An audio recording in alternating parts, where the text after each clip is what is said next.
ಮಚ್ಚ ಈ ಸಲ ಅಂಬಾರಿ ನಾವು ಕದಿಲೇಬೇಕು. ದರ್ಶನೇ ಮುಗ್ದೋಯ್ತಲ್ಲ, ಇವಾಗ ಹೆಂಗ ಅಂಬಾರಿ ಕದಿಯೋದು? ಅಲ್ಲೇ ಮಚ್ಚ ಕ್ಯಾಚ್ ಇರೋದು. ಅವ್ರು ನಾಳೆ ಜಂಬೂ ಸವಾರಿ ಅಂದ್ರೆ ಇವತ್ ಕದಿಯಕ್ ಸ್ಕೆಚ್ ಹಾಕಿದ್ರು. ನಾವು ದಸರಾ ಮುಗಿದ್ಮೇಲೆ ಕದಿಯೋಣ, ಯಾರಿಗೂ ಡೌಟೇ ಬರಲ್ಲ.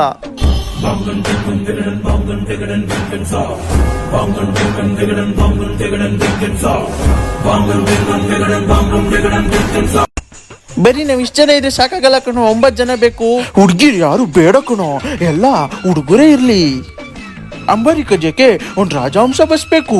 ರಾಜಹಂಸ ಬಸ್ ಬೇಡ ಕಣ್ರ, ತುಂಬಾ ಹಳೇದಾಗಾಯ್ತು. ಅಶ್ವತ್ಥಾಮ ತಗೊಂಡೋಗೋಣ, point to point express. Manu ಮಹಾಂಕಲಾವಿದ. ಅಲ್ಲ ಮನು, ಅಂಬಾರಿನ ಮಂಗ್ಳೂರ್ಗೆ ಎತ್ಕೊಂಡು ಹೋಗ್ಬೇಕಾದ್ರೆ ಪೊಲೀಸ್ ಭಗತ್ ಬಂದ್ ನಮ್ನ ಹಿಡಿದ್ಬಿಟ್ರೆ? Route change. ಈ ಸಲ ಅಂಬಾರಿನ ಎತ್ಕೊಂಡು ನಾವು ಮೈಸೂರು, ನಾಗಮಂಗಲ, ಬೆಳ್ಳೂರು ಕ್ರಾಸು, ಬೆಂಗಳೂರಿಗೆ ತಗೊಬಂದ್ಬಿಡೋಣ. ಆದ್ರೆ ಕೆಲಸ ಮಾಡಕ್ ನಮ್ಗೆ ಮೈಸೂರು ಹುಡುಗರು ಸಾಥ್ ಬೇಕು. ಯಾಕೆ? ಮೈಸೂರು ಮಾಲ್ ತರ್ಸಕ್ಕೆ? ಅಲ್ಲ, ಮೈಸೂರಲ್ಲೂ ಬೆಂಗಳೂರು ತರ ಟ್ರಾಫಿಕ್ ಹೆಚ್ಚಾಗ್ಬಿಟ್ಟೈತೆ. ರೋಡ್ಗಳೇ ಗೊತ್ತಾಗಲ್ಲ. ಮೈಸೂರಿಂದ ಬೆಂಗಳೂರು ರೋಡ್ ಬರ್ಬೇಕು ಅಂತಂದ್ರೆ ಅಲ್ಲಲ್ಲೇ ಸರ್ಕಲ್ ಸುತ್ತಿ ಸುತ್ತಿ ಸುತ್ತಿ ಮತ್ತೆ ಕೊನೆಗೆ ಮೈಸೂರು ಅರಮನೆ ಮುಂದೆನೆ ಬಂದ್ಬಿಡ್ತೀವಿ. ಅಲ್ಲಿಂದ ಆಚೆ ಹೆಂಗ್ ಬರಬೇಕು ಅಂತ ಗೊತ್ತಾಗ್ಬೇಕು ಅಂದ್ರೆ ಮೈಸೂರು ಹುಡುಗರು ಸಾಥ್ ಬೇಕೇ ಬೇಕು. ಹಲೋ, ಸಾಯಂಕಾಲಕ್ಕೆ ಫುಲ್ ಪಾರ್ಟಿ ಮಾಡೋಣ. Full party. ನಿನ್ಗೋಸ್ಕರ ನಾನ್ ಎಷ್ಟನ ಖರ್ಚಾಗ್ಲಿ, ಸಾಯಂಕಾಲ ಫುಲ್ ಪಾರ್ಟಿ ಮಾಡಿ ಹಂಗೆ ಜಿಂಗಾಲೆ ಜಿಂಗ ಜಿಂಗ ಜಿಂಗಾಲೆ ಜಿಂಗ್ ಜಿಂಗಾಲೆ ಜಿಂಗ ಜಿಂಗ ಜಿಂಗಾಲೆ ಜಿಂಗ್ ಜಿಂಗಾಲೆ ಜಿಂಗ ಜಿಂಗ ಜಿಂಗಾಲೆ ಜಿಂಗ್ ತಿಂದಿ ಕುಡ್ದಿ ಹುಡುಗಿಯರ ಜೊತೆ ಪಬ್ಬಲ್ಲಿ ಡ್ಯಾನ್ಸ್ ಆಡೋಣ ಅಣ್ಣ.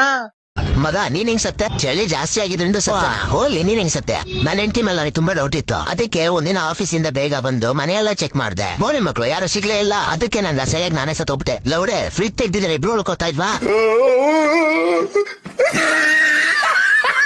ಹಲೋ, ಏನ ಮಚ್ಚ ಫೋನ್ ಇಲ್ಲ? ದುಬೈಗೆ ಹೋದ್ಮೇಲೆ ಸ್ವಲ್ಪ ಕೆಲ್ಸ ಇತ್ತು ಮಚ್ಚ. ಮತ್ತೆ ಹೆಂಗೈತೆ ದುಬೈ? ಇಲ್ಲೆಲ್ಲ ಹೆವಿ ಟೆಕ್ನಾಲಜಿ ಮಚ್ಚ. ಇಲ್ಲಿ ಹೌದಾ? ಎಷ್ಟೇ ಜೋರಾಗಿ ಮಳೆ ಬರ್ಲಿ 2 ನಿಮಿಷಕ್ಕೆ ಒಂದು ಚೂರು ನೀರ್ ಕಾಣಿಸಲ್ಲ ಇಲ್ಲೆಲ್ಲ. ಮತ್ತೆ ಮಚ್ಚ ಅಲ್ಲೆಲ್ಲ ಹೆಂಗೆ ಮಳೆ ಬಂದ್ರೆ? ಇಲ್ಲೂ ಅಷ್ಟೇ ಮಚ್ಚ, ಸೇಮ್. ಹೌದಾ? ಎಷ್ಟೇ ಜೋರಾಗಿ ಮಳೆ ಬಂದ್ರು 2 ನಿಮಿಷ ರೋಡೇ ಕಾಣಿಸಲ್ಲ. ಅವಾಗ್ಲೇ ನಮ್ ಫ್ರೆಂಡ್ ಹಿಂಗೆ ಸ್ವಿಗ್ಗಿ ಮಾಡ್ತಿದ್ನಾ?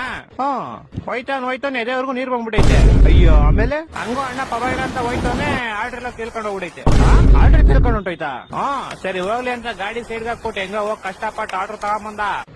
ಇವಾಗ ಗಾಡಿ ಎಲ್ಲೋ ತಿಳ್ಕೊಂಡು ಹೋಗ್ಬಿಡೈತೆ. ಆಮೇಲೆ ನೇತ್ರಾವತಿಲಿ 3 ಸತಿ ಮುಳುಗಿದಾವಲ್ವಾ? ಆ ತರ 100 ಸತಿ ಮುಳುಗಿದ ಗಾಡಿಯಲ್ಲಿ ಸ್ಟಾರ್ಟ್ ಆಗ ಸಿಕ್ಕಿಲ್ಲ. ಮತ್ತೆ ಇವಾಗ 1 ಅವರ್ ಆದ್ಮೇಲೆ ಸಿಕ್ತಪ್ಪ ಇಲ್ಲಿ.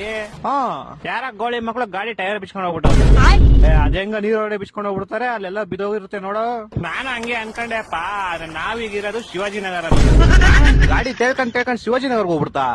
ಇಲ್ಲೆಲ್ಲ ಗೊತ್ತಲ್ಲ ನಿಂಗೆ, ಇಂಟರ್ನ್ಯಾಷನಲ್ ಚಾಂಪಿಯನ್ ಲೆವೆಲ್ ಸಿಮ್ಮರ್ಸ್ ಇರೋದಿಲ್ಲಿ. ಏನ್ ಬಸ್ ಕಾಸಿರೋ ಅಂತ ಕಾಂಪಿಟೇಷನ್ ಹೋಗಲ್ಲ ಅಷ್ಟೇ. ಮಗ, ದಿನ ಬಂಕ್ ಆಗ್ತಿಯಲ್ಲ, ನಿಮ್ಮ ಅಮ್ಮಂಗ್ ಗೊತ್ತಾದ್ರೆ? ಅವ್ರಿಗೆಂಗ ಗೊತ್ತಾಗುತ್ತೆ? ನೀನ್ ಇದೆಯಲ್ಲ ಮ್ಯಾನೇಜ್ ಮಾಡಕ್ಕೆ. ಮತ್ತೆ ಪ್ರಿಯಾ ವಿಷಯ ಏನಾದ್ರು ಗೊತ್ತಾದ್ರೆ ಅವ್ರಿಗೆ? ಪ್ರಿಯಾ ವಿಚಾರನ ಯಾವಾಗ್ಲೂ ಲೈಫಲ್ಲಿ ಒಂದು ಮೋಟೋ ಇಟ್ಕೋಬೇಕು. Keep it secret until it's permanent ಅಂತ. ಅವಾಗ ಯಾರಿಗೂ ಗೊತ್ತಾಗಲ್ಲ. ಏನಂದೆ? ಪ್ರೆಗ್ನೆಂಟಾ? ಪ್ರೆಗ್ನೆಂಟ್ ಅಲ್ಲ ಕಣ, ಪರ್ಮನೆಂಟ್. ಆಂಟಿ ಕೇಳಿಸ್ಕೊಂಡ್ರಾ? ನಾನು ಹೇಳಿಲ್ವಾ?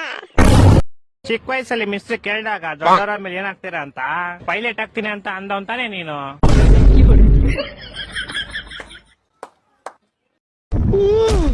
ಸುಪ್ರಾ ಹಾಸ್ಪಿಟ್ಲ್ ರಟಟಟಟ ಆಕ್ಸಿಡೆಂಟ್ ಆಯ್ತಿದ್ದಂಗೆ ಆಂಬುಲೆನ್ಸ್ ಇಮಿಡಿಯೇಟ್ ಬರುತ್ತೆ.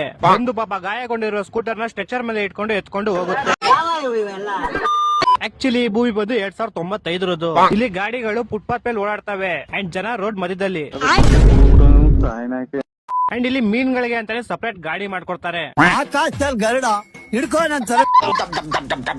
ಅಂಡ್ ಈ ಭೂಮಿಲಿ ಸೈನ್ಸ್ ಗಿನ್ಸ್ ಎಲ್ಲ ಏನು ಇಲ್ಲ. ಏನ್ ಬೇಕೋ ನಿಮ್ಮಿಷ್ಟ, ಮುಂದೆ ಏನಾಗುತ್ತೆ ಅಂತಾನೆ ಗೊತ್ತಾಗಲ್ಲ. ಗ್ರಾವಿಟಿ ಎಲ್ಲೋಯ್ತು? ಗ್ರಾವಿಟಿ ಸೆಳೆತಕ್ಕೆ ಹಂಗಂದ್ರೆ ಏನು? ಡು ನಾಟ್ ಫೀಡ್ ಅನಿಮಲ್ಸ್ ಅಂತ ಬೋರ್ಡ್ ಹಾಕಿದ್ರು ಕೂಡ ಕೋತಿಗಳು ಮನುಷ್ಯಗಳಿಗೆ ಬಾಣೆ ತಿನ್ಸ್ತಾ ಇರ್ತಾರೆ.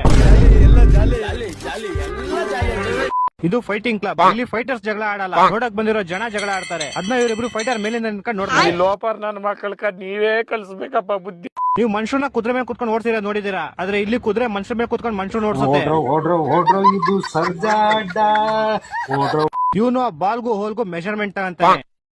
ಕ್ಲೀನ್ ಆಗಿ ಗುರಿ ಇಟ್ಬಿಟ್ಟು ಹೊಡಿತಾನೆ. ಆ ಹೋಲ್ ಹೋಗ್ಬಿಟ್ಟು ಆ ಬಾಲ್ ನ ಬೀಳ್ಸ್ಕೊಳ್ಳುತ್ತೆ.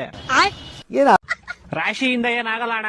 ಕನ್ಯಾ ರಾಶಿಯವ್ರಿಗೆ ಕನ್ಯಾ ಸಿಗ್ತಾ ಇಲ್ಲ, ಕುಂಭ ರಾಶಿಯವ್ರಿಗೆ ಮಹಾಕುಂಭ ಮೇಳಕ್ಕೆ ಹೋಗಕ್ಕಾಯ್ತಿಲ್ಲ, ಸಿಂಹ ರಾಶಿಯವ್ರಿಗೆ ರೋಡಲ್ಲಿ ನಾಯಿ ಅಡ್ಡಾಡ್ಸ್ತೈತೆ, ಸ್ಕಾರ್ಪಿಯೋ ರಾಶಿಯವ್ರಿಗೆ ಮಾರುತಿ 800 ತಗೊಳಕ್ಕಾಯ್ತಿಲ್ಲ, ಧನರಾಶಿಯವ್ರ ಜೀವನದಲ್ಲಿ ಧನನೇ ಇಲ್ಲ. ಇನ್ ತುಲಾ ರಾಶಿಯವ್ರ ಬಗ್ಗೆ ಮಾತಾಡಂಗೇ ಇಲ್ಲ. ಮಚ್ಚ ಇವಾಗೆಲ್ಲ ಮಕ್ಳು ಬೋಳಿ ಮಕ್ಳು ಆಗ್ಬಿಟ್ಟವ್ರಪ್ಪ. ಓದೋದು ಬರೀ ಅದೇನು ಮಾಡೋದೇ ಇಲ್ಲ. ನಮ್ ತಾತ ಮುತ್ತಾತನ ಕಾಲದಲ್ಲೆಲ್ಲ ನದಿ ಬೆಟ್ಟ ಗುಡ್ಡ ಎಲ್ಲ ದಾಟ್ಕೊಂಡು ಹೋಗಿ ಓದ್ಕೊಂಬತ್ತಾ ಇದ್ರು. ಮಚ್ಚ ಹಲೋ, ನಮ್ ಮುತ್ತಾತ ಗುಡುಗು ಮಿಂಚು ಬತ್ತಿತ್ತಲ್ಲ, ಅದ್ರಲ್ಲೇ 2-3 ಚಾಪ್ಟರ್ ಓದ್ಬಿಡೋರು. ಮಚ್ಚ ನಮ್ ತಾತ ರಾತ್ರಿ ಹೊತ್ತು ಬೆಕ್ಕಣ್ಣು ಉಳಿಯುತ್ತೆ ಗೊತ್ತಾ, ಪಳ ಅಂತ, ಅದ್ರಿಂದ ಓದ್ಕಂತಿದ್ರು. ಮಾಮ್ ನಮ್ ತಾತ ನೋಡ್ರಿ ಅಕ್ಕಪಕ್ಕ ಮನೆಯವರೆಲ್ಲ ಉರ್ಕೊಳ್ಳೋರು. ನಮ್ ತಾತ ಆ ಬೆಳ್ಕಳೆ ಓದ್ಕೊಂಡ್ಬಿಡೋರು. ಮಾಮ್ ತಾತ ಮುತ್ತಾತನೆಲ್ಲ ಬಿಟ್ಟಾಕ್ರಲ್ಲಿ, ನಾವೆಲ್ಲ ಹೆಂಗ ಓದ್ತಾ ಇದ್ವಿ. ಮಚ್ಚಲ್ಲ ನಾನು ವಾಚ್ದ ಲೈಟ್ ಬತ್ತಿತ್ತಲ್ಲ, ಅದರಿಂದ ಓದ್ತಿದ್ದೆ. ಹೊಟ್ಟೆ ಎಷ್ಟು ಉರ್ಸ್ತಾವ್ರ. ಮಾಮ್ ನಾನು ಕಲ್ನ ಒಂದಕ್ಕೊಂದ್ ನೋಡಿದ್ರೆ ಬೆಂಕಿ ಕಿಡಿ ಬತ್ತಿತ್ತಲ್ಲ, ಅದರಿಂದ ಓದ್ತಿದ್ದೆ. ಎಂತ ದೊಡ್ಡ ತಿಕ್ಕಲು ಕುಡುಕ್ ನನ್ ಮಕ್ಳು. ಮಚ್ಚ ನಮ್ಮ ಮನೇಲಿ ನಂದು ರಿಮೋಟ್ ಲೈಟ್ ಬರುತ್ತಲ್ಲ, ಆ ಲೈಟ್ ಇಂದ ಓದ್ತಿದ್ದೆ. ಮಾಮ್ಸ್ ನನ್ ಕತೆ ಕೇಳ್ರಿ, ಇಲ್ಲಿ ಒಂದ್ ಬುಕ್ ಬೆಂಕಿ ಹಚ್ಬಿಡ್ತಿದ್ದೆ. ಆ ಬೆಂಕಿ 6 ವರ್ಷದಲ್ಲಿ 3-4 ಬುಕ್ ಓದ್ಬಿಡ್ತಿದ್ದೆ. ಕೊಟ್ಟಿದ್ ನನ್ನ ಮಗನಲ್ಲ. ತಪ್ಪ ಮಾಡ್ಬಿಟ್ಟೆ ನೀನು. ಏನ್ ತಪ್ಪ ಮಾಡ್ಬಿಟ್ಟೆ? ನಿಂಗೆ ನಿಮ್ ತಾತಂಗೆ ಓದಕ್ ಇಷ್ಟೊಂದ್ ಚೂಳಿದ್ರೆ ಒಂದ್ ಕ್ಯಾಂಡ್ಲಿ ತಗೊಂಡ್ಬಿಡ್ಬೇಕಾಯ್ತು. ಅಕ್ಕ ನಿಂಗೆ ನಿಮ್ ತಾತಂಗೆ ಓದ್ಬೇಕಂತ ಅಷ್ಟೊಂದ್ ಚೂಳಿದ್ರೆ ಬೆಳಗ್ಗೆ ಹೊತ್ತೇನ್ ತೆರಿತಿದ್ರ? ಬೆಳಗ್ಗೆ ಹೊತ್ತು ಓದ್ಕೊಬೇಕಾಯ್ತು. ಅಕ್ಕ ನೀನೇನ್ ಅವಲೇ ನಗ್ತಾ ಇದ್ಯಾ? ನಿಮ್ ತಾತ ಮುತ್ತಾತನ ಬಗ್ಗೆ ನಮ್ಗೇನ್ ಗೊತ್ತಿಲ್ಲ ಅನ್ಕೊಂಬಿಟ್ಟಿದ್ಯಾ? ಇನ್ನು ಗೊತ್ತಿಲ್ಲ ಮಚ್ಚ ಇವ್ರ ತಾತಂದಿರ್ಗೆ. ಒಂದೊಂದ್ ಕ್ವಾರ್ಟರ್ಗೆ ಜಮೀನ್ಗಳು ಮಾರ್ಕಂತಿದ್ರು ಇವ್ರ ತಾತಂದಿರು. ಅವನೇನಾಗ್ತಾವ್ ನೋಡೋನು ಬೇವರ್ಸಿ.